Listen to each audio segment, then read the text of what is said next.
Hello, my name is Cynthia. My age is 50. It's April the 26th, 2008. The location is Sacramento, California, and the relationship to my guest with me is Julie Debbs. My name is Julie. I'm 50 also. It's April 26, 2008, Sacramento, California. And the person I'm interviewing with is my good friend Cynthia. And I'm her friend. So anyway, Julie, hi. How you doing? How's your day going? Good. That's good. Well, it's a privilege to be here today. But Julie, I just were really interested in what was the reason you became lost in your addiction? I've been in Sacramento all my life. And when I was 18, I was going to college at a local college. And I got curious. And I started doing heroin at 18. And I continued to do that until I was 48, which consisted of many prison trips and illegal behavior. And my life was very high in drama. It was just crazy. And I'm just lucky to be alive today and survive that. I'm a survivor. I consider myself a survivor. What was the point in your life when you became hopeless, Cynthia? Well, for me, when I became hopeless is when I got curious about the other side of life, not just working every day on an 8-hour job or going to school or being a mother, but the other side of life that I never had an opportunity in doing in my life. So I became so curious of how it was to go out to party all the time, how it was to meet different men, how it was the lifestyle of looking glamour, looking cute, wanted to fit in, the emotions of the thrill of just a challenge, a different challenge in my life. So I got so curious to where it made me became so hopeless because I was doing the things that I was doing, I became so curious where I got involved in different situations of my life where it took me down of being hopeless because then I was numb. I didn't have no feelings, not wondering, well, which way I was going to go this way in life or that way in life. So it became so much confusion, and I just kept hitting that concrete, not knowing where I was going to lay my head at. I became addicted to the lifestyle, addicted to doing things of crime, and then I became addicted to the things that I used to do in my life at that time, and that was selling drugs. Ended up homeless, ended up in prisons. I experienced a lot of hurt and pain, wondering, well, what my family was going to think about me and other things that would happen along the way of that lifespan in my life. I feel you, girl. Yeah, so. I think about the hopeless too. After running around doing drugs and criminal behavior and in and out of jail, one day I just looked at my life and decided I had enough. But I couldn't come out of that lifestyle. Right. I was hooked on it. And thanks to helping the community, I was able to do that. Thanks to the programs that they have available today to help us that they didn't have in the 70s and the 80s and the 90s. They didn't have easy access to programs in Sacramento to get the help that we need, to get the help with people raising their children that have children that are addicted, or to get the help that I was strung out in heroin and I needed some help. And it was a journey. It was a long journey to me to get to where I'm at today. And thanks to many women in this community that were my mentors that cared. They reached out and cared. And the programs available today that were not, in history, I was able to change my life and get clean and sober and have a life today. And that's when I realized what hope felt like again, because I didn't know before. I thought I was going to die a dope fiend, and that's not true today. Oh, that's nice, Julie. That was very honest and open up. And that's something like my story, except my story is my story. And it became when I got tired of being sick and tired and wondering which way I was going to go. I had to find out some information. I had to ask questions, and I had to be willing to surrender through the process of whatever it took to get me back on track. Because I wasn't grown up in that kind of way of the life, but I chose the wrong way in life, didn't knowing that I was going to let the life and addiction lifestyle and the prison lifestyle, and that's like something that don't have a brain was controlling my life. So I really didn't know who I was at that time. So today, by going into the rooms, crying out for help and asking questions and finding someone that I could just say, hey, I need help. Can you help me? Can you show me how do I do this? I did it. And once I surrendered to that process, I never let it go, because then it brought back hope in my life. It brought back love. It brought my family back. It brought me into my life that I'm living today of being a woman of God, because I do believe in God. I believe that there is a higher power greater than myself that I could surrender to and have a relationship with me when someone else may not be there. So I'm living a life of reaching out, giving someone else hope today. Yeah. So that's how I really appreciate life, and just to hear the birds singing, feeling the sounds of the rain coming down, it just feels so good, and it makes me say, okay, I could do all things, long as I continue to do what I have to do to feel good about what I'm doing and continue to do the work that it takes to be successful in life, in a professional relationship with my peers, my counselors, my professors, my pastors, my mothers, my sisters, and a best friend like who you are. So that's where I'm at today. Oh, that's beautiful. Yeah, it is a process trying to change, and it takes time, and it does take spirituality, and it takes strength and that inner knowing that you're done with that lifestyle. So many people die in their addiction. They die in their crime. They die in their disease. And I've seen that. My old man died, and I watched him die as a result of his disease in my arms, and that's part of what got me to wanting to be clean and sober. But I'm like, get clean and sober and do what? How, and I had no clue how to live life on life terms. And now, slowly I learned how to do life. How do I do? Just saying thank you. The first time I said thank you when I got clean, I'm like, wow, I haven't said that in years. And the colors of the leaves, like you said, the feel of the air on your face, we don't feel those things when we're out there. And I never realized that I have missed so much in life. And now my journey and my mission in life is to help change the life of other women, to be a mentor to them, to reach out to them. I'm a survivor consultant, and I want to help other women find their greatest potential, so they too can know that they can have a life and relate to somebody like me who's been through it and who has changed her life.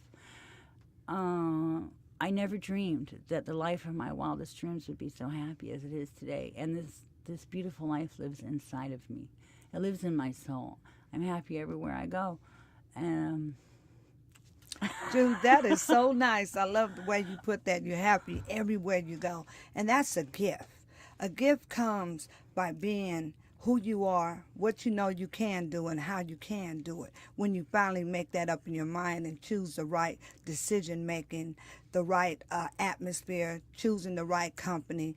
We have to set boundaries in our life. So today I'm an outreach director, and I'm a mentor, and I give back to the community of helping someone else. Just like that song says, reach out and touch somebody's hand, make that world a better place if you can. And we can do this. And that's why we're here speaking as we're speaking today, because we can do this. So somebody might need a push, somebody might need a hug, and then we receive that gift back at the same time. So motivation of the ability to understand who we are today is no price on it, because then we're free. We're free in everything that we once was. Today, we're the light of who we are today. Yes, change is definitely possible, and it does require help, and it requires be willing to open up to the world and to help, and to be willing to understand that other women care and they were here to help us. If I didn't have the ability to really desire to change my life and be strong in that, I wouldn't be able to be where I'm at today. And in college had a lot to do with that. I've been in college a year, and college opened my mind to the world. It's so much fun. I'm working towards the AA degree right now, and I met good friends at college like you. Oh, yeah, we have a good time at yeah. school. Ooh, And it's we have good. so much in common. And, Yes. I would have never known that you came from the same place I came from, you know. Right.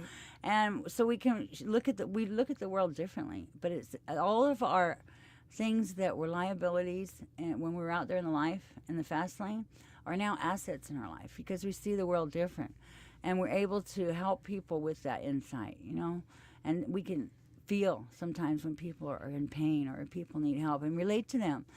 College let me know that people care, and that we can make a difference in this world, in the life of another human being. Right, Julie, you said it so well. College for me is the best opportunity that I said.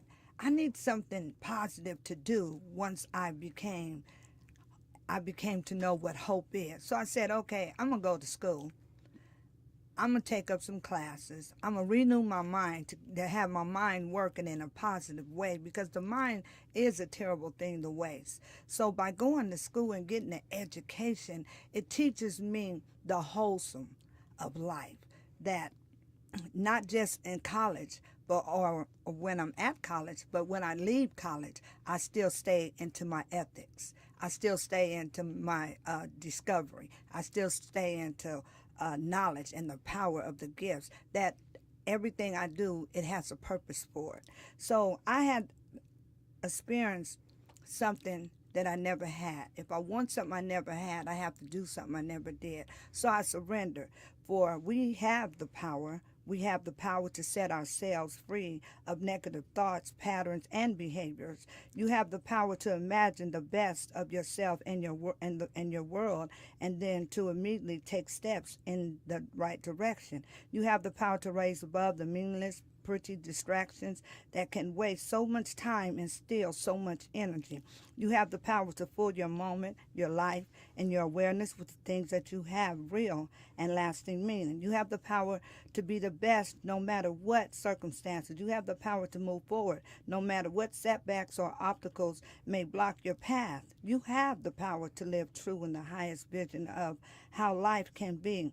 You have the power to follow and to reach the dreams of your choosing. You have the power because you have the choice. In each moment, you can choose, independent of all other factors, what you think, what to say, what to do, and who to be. Through this, it's serious with responsibility. It is also the most magnificent opportunity anyone could ever imagine if you have the choice and the power to truly and to fulfill life. Oh, that was sweet. I believe that too. You know, I really believe in the secret and the law of attraction, that you believe and you shall have. I wasn't capable of that before, you know, and so I believe that I could have a better life, and I do. I would have never thought that the woman that I am today is nothing like the woman I was for 30 years. And it's really neat now because I'm a mentor and I'm a sponsor to other women, and I can give that gift of giving back. There's a joy in that. I give to the universe, and the universe gives back to me in many different ways. I just went to scholarships last night, and so we're both getting scholarships, and it's really cool because people in the community are recognizing our efforts. We're strong women in college. You know, people look up to us, and because we tell the truth and we tell it like it is, with a kind, gentle, loving hand, you know. Actually, when the difference is when I did a year of being clean and sober and learning how to do life, and I started school, was when I did school, it brought up my self-esteem, you know, and I have a voice and that it matters, and that I matter and that you matter and that we matter. So the things that we do and the things that we say make a difference. You never know when something you're doing can be an example for somebody else. So it's very important to, you know, have boundaries and to tell the truth and to do what you say you're going to do. I'm just amazed. I have relationships with my family now and my children because I wasn't able to raise them because I was running in and out of prison. But my children are a big part of my life today.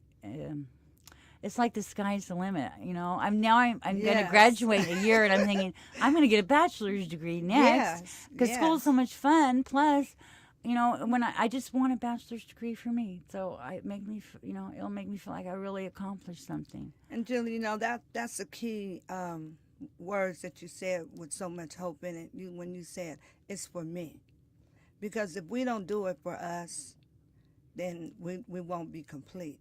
So for us to do what we're doing, we feel good, we look good. We're doing something positive out here in the community, which that's my whole goal and my purpose in my life. I just don't work on payroll. I do a lot of volunteer services because I know somebody needs a helping hand. And if I could just reach 1 out of 10, that means the world to me. Because giving somebody else hope the way that we got hope from someone else, that's the key of always giving back, in spirit and in truth. Yeah, you have to give it away to keep it, girl. Yeah. I'm a big advocate for women's empowerment, And there's a community here in Sacramento, Women's Empowerment is the name of the organization. And they were a key element in my first mentors. And my first approach was somebody who cared. And, hey, I'm a drug addict. I've been out of prison. I've done many criminal acts. But I'm trying to change, and just that there was a way. And there's other agencies out here like that. And it's just changing your life is hard, but it's good. And it's such a journey. It's a wonderful journey. And it's a journey of gifts that I experiment with and that I find really good things in. Every time I leave the house, I feel like I'm on the journey. And you are on the journey. We're on one right now. Yeah, we have fun no matter where we go. Through a community service, and that was through TLCS, through MICA program. And that program has brought me so many opportunities that I never would believe that I would be doing today. So that opened my eyes. It taught me a lot. It gave me so much inspiration to where now I can't stop, because it's never a stopping point. So that's a beautiful journey itself right there, yeah, too. It is. I think about the days of Janis Joplin and Jimi Hendrix, and that they didn't have the just say no policy, and drugs were more accepted in those days. And when I was growing up, it was accepted, and your parents didn't talk to you about it. They didn't have discussions on don't do drugs. And, a lot of people, they were coming home from Vietnam, and the drugs were there. And it was kind of just all in the course of a day and perfectly accepted. And that kind of had a lot to do with me getting addicted, getting in that lifestyle. And I really have gratitude for the way it is now with the Just Say No, when that policy started, and the different drug programs they have, the different for people coming out of prison, that there's a lot of human services facilities out here that are willing to help people to have a chance. My parole officer used to always tell me, I'd say, can I get a program? I need to get clean. I need some help. And he'd say, you're going to get clean or you're not, but I'm not giving you a program. They don't do that today. They help. They actually are helping the people. And today, anybody can change, or anybody can get help if they just reach out. Yeah. I wish that was around a long time ago, girl. I wouldn't have wasted 30 years. So it's a lot of opportunities out here today. It really is, because whatever you want to be, whatever you want to do, you have the opportunity to do all those things. And for me, it was like, okay, well, how can I get this? How can I get this? They had me running around, and I'm like, well, where is the main resource where I could get what I needed to get? So I finally went to Fremont. I went through Cure.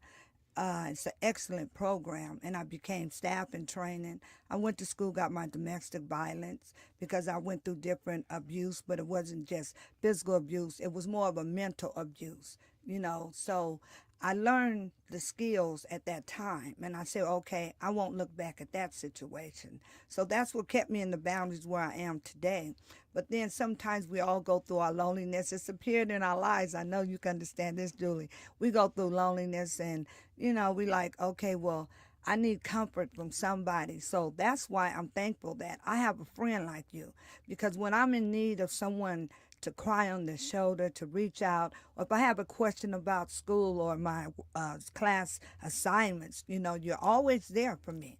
So I'm really thankful for you being a part of my life and asking me to come out with you and support you, just like you support me through things and that I'm doing today. So we're living on life terms. Yeah. We have so much to be thankful for, and not the negative thoughts of whining or confusion or like complaining. That's not what we have to do today. We have to just continue to just press on to the mark where we're going to be and where we're at today.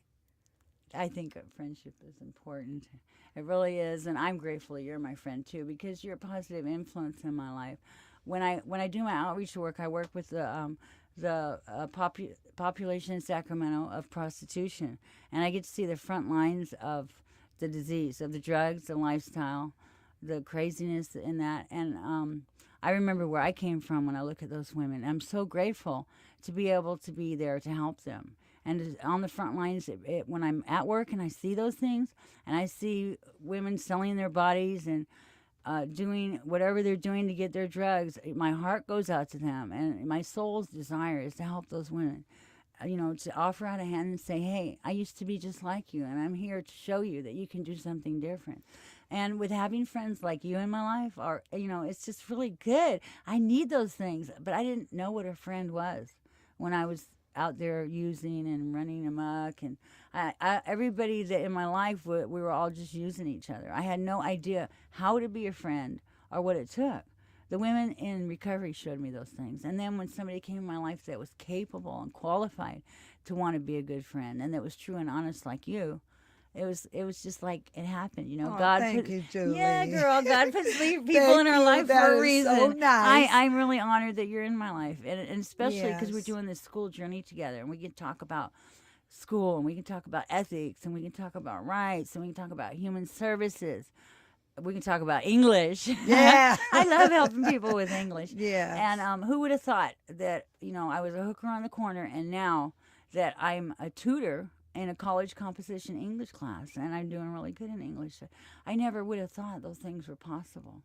Yeah, that's the way I feel, Julie, because it's just so amazing how when we look back over our lives, and like when I'm doing my outreach work and working for the community, doing different services, I look at people and I can relate to them. Sometimes people don't know how to ask or what questions to say. How can I find help? So by me seeing that and knowing it and I can relate to it, that's the best high in the Yeah, it world. is. That is my high today, is giving back and just encouraging someone to keep pressing on, giving them the right information, the resources, and what they really want to do, how they need to do it, or just buying them a hamburger, or giving them some clothes. Just like today, you went and bought the things for the ladies out there. I think that is so beautiful because that's giving back. And not just with the material things, but words of encouragement that can reach somebody from way down deep in their soul, and, where they could just sit that day somewhere and say, I'm really tired of being sick and tired. Even not just for women, but for a lot of men out there too. And then our children, this generation that's here today. I have a grandson, and I have to continue to counsel him, to be his best friend. It's a time for me to be his grandmother, then it's time for me to be his friend, and then his mentor, and that's very important for me, too. It's for our children, your two sons, my daughter, and my grandson. It's very important that we have communication with people nowadays, not just through a text message or whatever, but to call someone and just say, hi, how you doing? Would you like to, you have anything you want to talk about today? How's things going for you at home? Just in need of just encouragement words may give somebody so much hope today. Because when I'm speaking to heal myself at the same time. When I'm reaching out to somebody, I'm getting a touch also. So that means so much to us in our life, because a lot of times we would just get stomped on and passed by on the streets. Or sometimes you had to ask somebody for a quarter and they look at you, well, you should have a job. Sometimes, things come up for people, but you never know what might have happened to that person. To be out there, to be homeless, to be hungry. So when you become clean and you get yourself back in the right frame of mind of not giving up and being hopeless, and it turns into hope, you have so much more gratitude. You understand what it means to have a house over your head, for clean water, for just a pair of shoes. Because there's so many starving people out there still today, from nation to nation. And that's where my eyes look at this whole world, this whole country, the whole politics, the education, what they're trying to cut us from, what they're trying to stop in this world. So we have to just be thankful for what we have, but utilize and take everything not for granted, but something that's going to be positive, where it could be a change in certain areas at the same time as life goes on. Yeah, I agree. I'm really not judging. I'm very not non-judgmental, because you never, when you see somebody on the street that you might think is talking to themselves or psychotic, and I always think to myself, you never know the pain that somebody walked through to get to where they're at or where they need to be. We don't know what brought them to the point of homelessness or drugs or prostitution or mental health issues. We don't know what they had to go through to get to that point, and it could happen to anybody. It could happen to anybody out here. And so I have compassion for them. I have compassion for those people, not to judge them that they're a bum or they're this or they're that, but they're a human being who probably went through hell, and they're still living in their hell to be where they're at right now, why they're lost in their disease or addiction or whatever they're at. And it's just, I'm so glad that there's people in the world like you and me and the women in our lives that care enough to say, hey, we're here to help. We're here for you. I do get a definite blessing when I do those things. I've had money in my life, and money is not the answer to my happiness. It's nice to have a car to drive in or an apartment to live in, but I could live without those things and still be happy, because I feel like I've gone through the tunnel. From the other side to the other world, I went through the tunnel, which was a long process. Yes, And now I'm in the light. Now I'm living in the light, and it's so beautiful. I don't believe it. It's great. It's like charming. This is it. Oh, girl. Oh. This is so nice. Oh, yeah, it is. I'm glad we didn't meet each other when we were both running amok, because we'd have been hell on wheels, girl.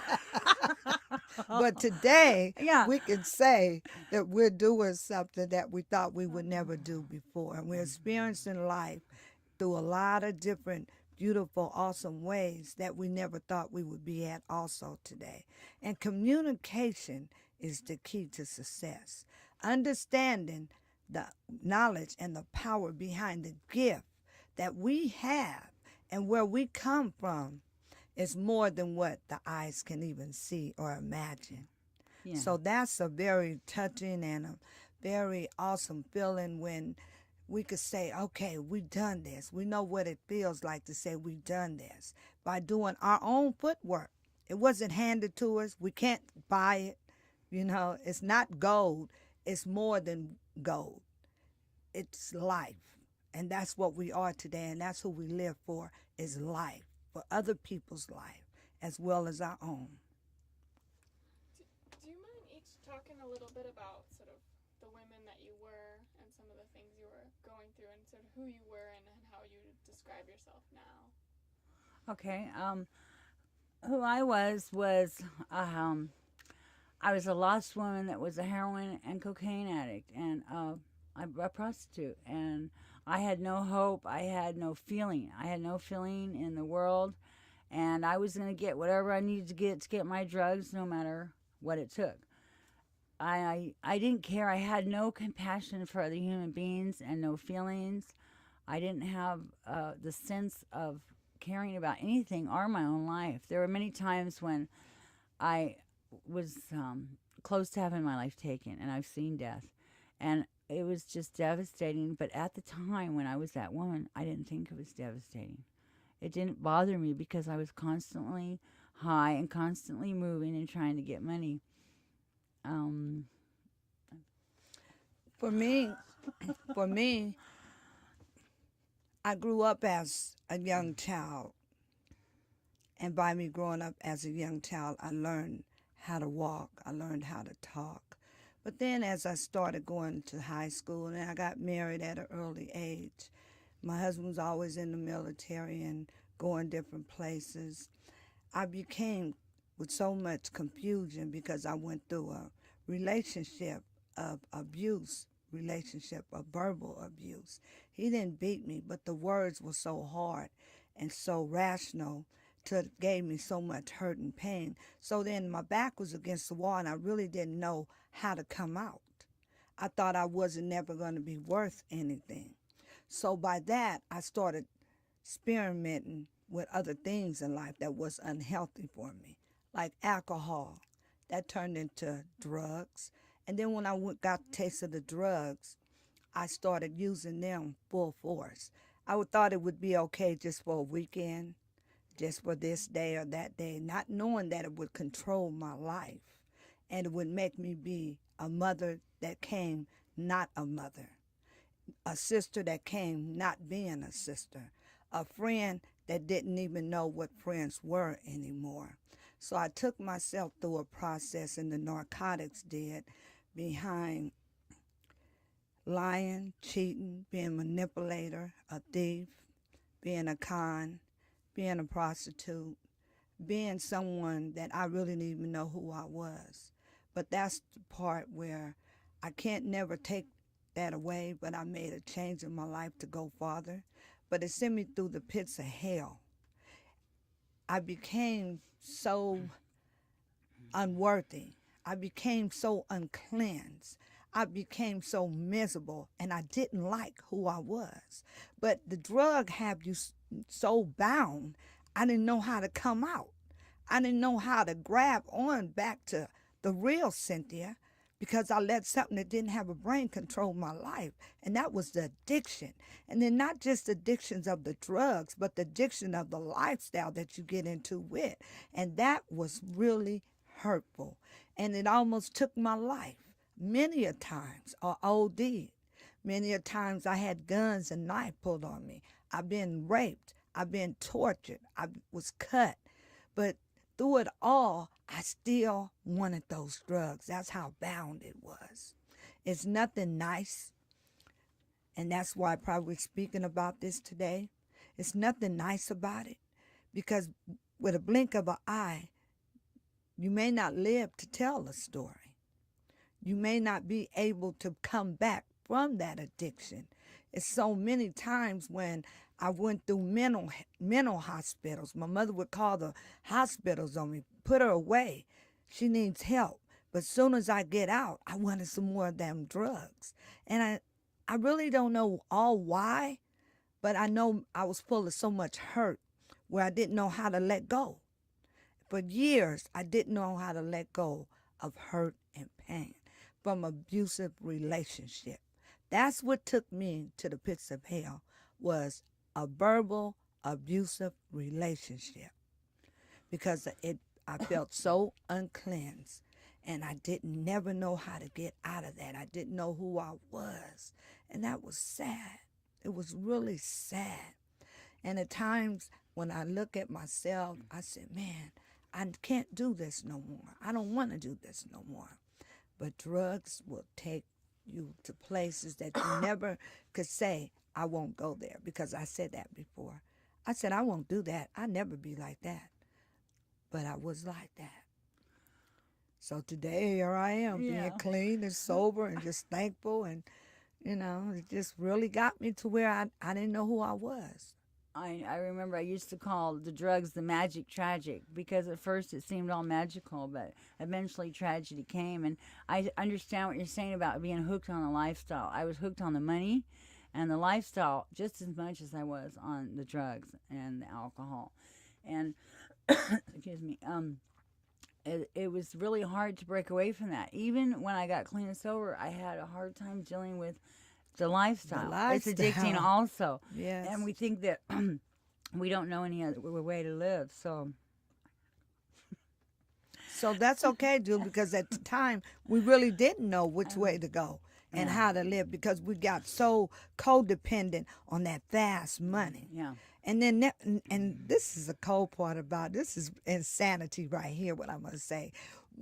Doing it over and over and over, knowing that you might have to jump out of a car, knowing that you could get killed any second. That is insanity. And I'm like, wow, I did that. Yes, you did that, Cynthia. So I can relate to that one. It's just like, woo. Yeah. I didn't get up and do it again like it was nothing. Like it was nothing. And we just go full force. So today, that's why we're going full force in who we are today. Yeah. Because we know the meaning of that. We know the feeling. So I guess we just going to continue to live on life terms. Do Do you feel like you are connecting back to who you were before the addiction, or do you feel like you're an entirely different person? I think I'm connecting back to who I was before the addiction.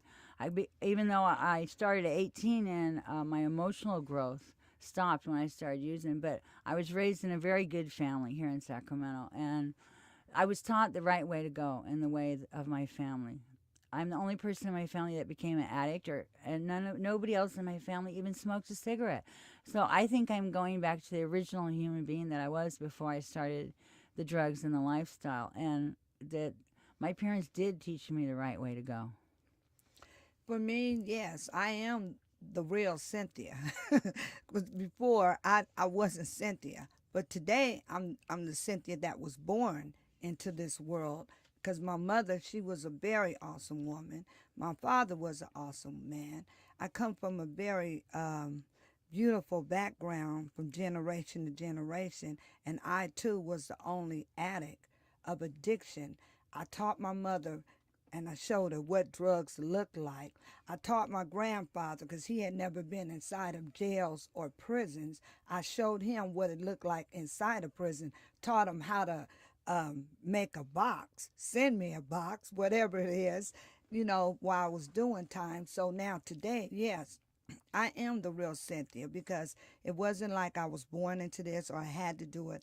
I was curious. I was full of hurt and pain. So that's why I was the way that I was. And how do you think being sober has changed you as mothers or as a grandmother? Oh, that's a beautiful question. It has changed me in a light that I never seen before, because at the time of my addiction, my grandson was born and I was in prison, so I wasn't there with him. But today, as a grandmother, ooh, that is so powerful. That is so beautiful. It's more than what I could really say, because I put it into action of the love and the respect that he gives me as a grandmother. It's not always about me. It's what my grandson gives me to continue to be that grandmother, to have the charisma just to go places, attend his football, his education, and my daughter. I mean, it's magical, it's beautiful, and it's very much of a blessing. I know, because you talk about them all the time, and I Yeah, love it. yeah. It's really cool because my kids asked my opinion today. They forgave me, They worked through the issues of me being not present when they were growing up due to running in and out of prison and being lost in the disease, and they forgave me. And I have a good relationship with my children today. They trust me. They trust me to babysit their kids, my grandkids. They ask my opinion on things. They come and take me to dinner. I get to spend time with my children today and my parents, which is a big deal. My parents love me today, and my mother said just last week, "It's so good to have you back." That's a good Yeah, feeling. I wanted to cry when she said that. It's so good to have you back. She's old in her years, and I wanted her to rest in peace when the day comes, knowing that her last daughter is doing the right thing. That I know that's an awesome feeling. My mother's deceased, and she passed away while I was in prison, and my father passed away like 2 years ago. But today, I know my mother's in peace because I'm in peace with myself. But I have other mothers. I have a beautiful mother of my church, and then I have a mother, my sister. Her name is Cheryl Anthony, and then I have another beautiful mother. Her name is Mrs. Robertson. So she's my mom. She's my mom, that I could talk to, and she sees the light of me, and it's just so beautiful. It's a feeling that we like, wow, you know what I'm saying, huh, Yeah, Julie? did they love us? And Oh we love them man, back. yeah, it's beautiful. I have regrets for not being there for my children or my other family members. Right. Because my family always did family events and very family orientated, and I couldn't be present. I couldn't be in my sister's wedding because I was high or I was in jail. And today that I can be present. I can't change the past or what happened. All I can do is do the right thing today and be an example today. And that's what I call my living amends to the world. Yeah, that means a lot. It's a struggle at times. I'm not going to say it's not. Sometimes it is a struggle because I can't change what people used to see in me and what I have been through, because I just didn't hurt myself. I hurt my family and a lot of loved ones too. But today, I'm only continue to do my best and to love them. You know, I show them love now because they showed me love for so many years and never gave up on me. So now it's my obligation and my responsibility to love them back. So that's what works for me. Yeah, they just want the best for us, you know, and they want to see us do the right thing. And when they see us doing the right thing and see examples of that, then they're happy. And they're, you know, they're just, our family, it's my family, and I know yours by the stories you tell me, Yes. are welcoming us back with open arms. And they're so glad that they didn't see us die out there, because that, with the way I was behaving, and you, by your stories, that was, you know, I just knew I was going to die out there, and I was expecting it, and I was okay with that. You know, I never thought that I would ever even want to get clean and sober. But, you know, my family's happy today, and I can feel their love every time I talk to them and have a relationship with them, which I wasn't capable of doing when I was under the influence. Who do you feel like understands you the best now? I think the person who understands me the best is my youngest son, Jesse. He imitates me, and he makes me laugh. But, you know, he understands He when is I'm so upset. handsome. Yeah, oh God, you know, my children, they understand when Yeah. I'm upset. They understand my feelings, and because they've seen me go through so much, and they understand that that mom is just mom, you know, and we love her. And even when I was using, they understood that. You know, they said, we know she's high, but that's our mom, and we love her. And today they are happy, and they understand that I'm not going to do that anymore. I have over 2 years clean time, and I'm doing positive things in my life, and they know why. They know why I wanted to change, and they know by being with my parents that I was not brought up to be, you know, a dope fiend or a drug addict or a crackhead or all the things I was. That was never who I really was. That was this other Julie that was, you know, out there under the influence to hide from her own hurt and pain and her own issues. Oh, wow. That was really beautiful, Julie. For me, it's my daughter. Oh. I only have one child. Her name is Toy San, and she's always been there for me. She never gave up on me. She would cry. She went through a lot about me not being there for her, but she never gave up on her mother. And as she got older, started maturing as a mother, she was always still looking for her mother. Through prison, through jails, through hospitals, through mental hospitals, through addiction, over addiction, the lifestyle of addictions, she was there for her mother. But now I used to run and hide from her because I never wanted her to see me in the predicaments that I was, but she would always be there for me. It's nothing that she wouldn't do for me. Even today, she's there for me. She supports me with everything. She teaches me a lot because I let a lot of time go behind me. So if I need suggestions or some strength, I could go to my daughter, and she gives it to me.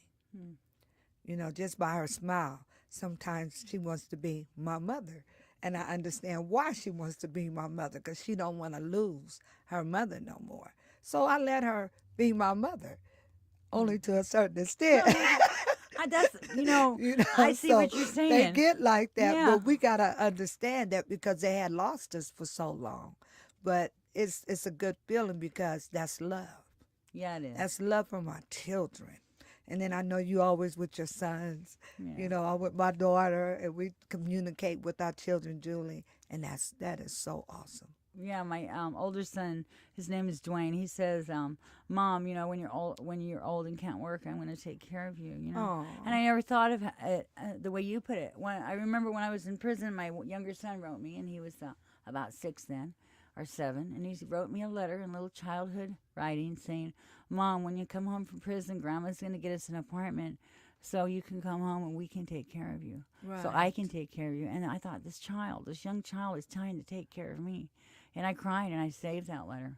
of all the hurt that I put in their lives. So they think they needed to take care of their mother. And now that I'm clean and sober, but my older son still wants to take care of me, and I never thought about, is what you said, because they don't want to lose us again. Right. And then when I first came up here to Sacramento, I was 90 pounds. I had a slight stroke. I had been in a coma. Was found with an outfit in my neck, one in my arm, whole lot of drugs, whole lot of money, because I did some crime to get it. And my daughter birthed me back. Oh. She birthed me back. She fed me, she clothed me, she just birthed me back like I was a little baby. She bathed, she just did everything for me. Took me to all these hospitals, all these doctors. And she continued to tell me, Mom, you could do it. And she always prayed over me. She's always prayed over me. Rubbed me down with olive oil. She just showered me with so much spiritual gifts and so much spiritual love to where I could never return that back to her. And that's what makes me strive for where I'm at today, to continue to love other people, but to love myself first. Yeah. Because I had lost that. So today I love Cynthia today. But my daughter, I love her highly. We have a couple minutes left. I know you had something you wanted to. Okay. So can you just end by, I was just wondering how you think of being a strong woman, or what that means to you. If you could just. I know I'm a strong woman today, and what it means is that I'm in tune with my inner self, and that I can have boundaries, and that I can speak up for myself and say it's okay to say how I feel. It's okay to cry. I never thought it was okay to cry. Being a strong woman is being able to feel that feeling and be okay with it, and to stand in the truth. To stand in the truth and to be an example, and to be proud. To be proud of the woman that I am today, and that I survived. That I'm a survivor, and that I have the ability to help other women, and I'm not afraid to do that. I'm not afraid to say the things that other people might be afraid to say that could make the difference in the life of another woman. Oh, that's great. I am a strong, determined woman today. Very highly strong. My strength is life. Life is my strength. Understanding the power that I have today to be the survivor of all that I went through death, through the pits of hell, and where I'm at today. I stand strong. I walk strong.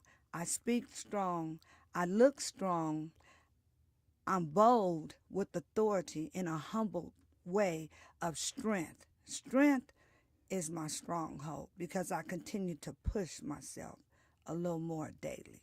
Continue to love myself daily. Continue to have my eyes open to see life in the perspective way of strength. So strength is who I am today. We can tell, I can tell by the way people walk when they're strong and sure in their walk. And I recognized that about you at school. And I thought, I want to get to know her better. She's a strong woman. She's like me. We might have a lot in common. And that was, a year ago? Yes. And now, we do have a lot in common, and we do feed each other's strength. That it's okay to step out in the unknown, because we're doing it together, and we're strong in what we're doing, and we're sure and wise about what we're doing. Very wise. And then we always stay open to be teachable. Yes. Because every day we stay open, be teachable because of the strength that we have. And that staying open to be teachable continues to feed us more strength, more power, more knowledge, more love, more righteousness, and knowing who we are and how far we've been, to stand strong, to speak, and let our voices be heard is power of strength. Yeah. And not holding on to the past, but continue to move on for the future and for better things in life.